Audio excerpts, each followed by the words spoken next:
In this video, I'm going to discuss indictments in Queensland. What is an indictment? An indictment is a document formally charging a person with a criminal offence.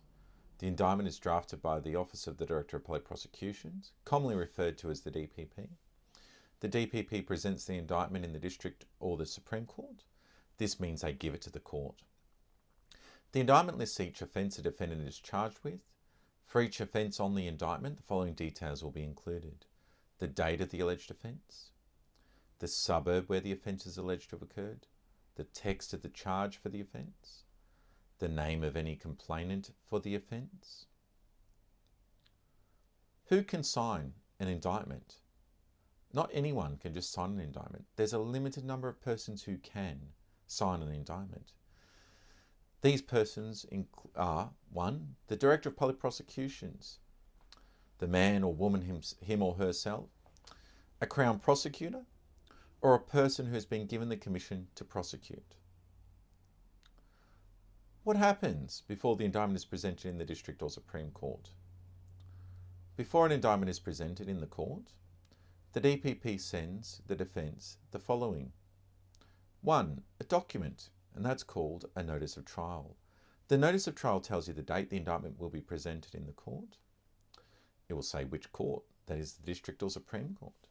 It'll tell you the place where the court is located.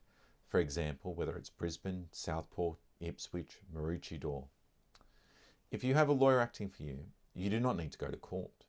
However, if you do not have a lawyer, then you must attend court. If you do not go to court, it's likely a warrant may be issued for your arrest. The other document that will be given by the DPP to the defence is a copy of the indictment itself that's going to be presented in the court. What happens when the indictment is presented in the District or Supreme Court? The person appearing on behalf of the DPP, that is the prosecution, will tell the judge they are presenting an indictment.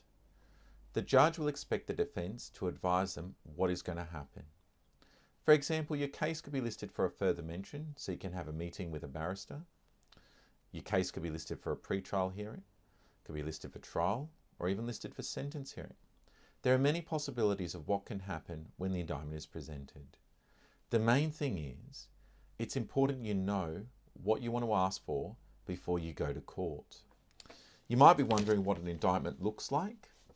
Hopefully you can see this is just an example. It's just usually a couple of pieces of paper if you only have one charge on it. And that's all an indictment is, a document that formally charges you before the District or Supreme Court.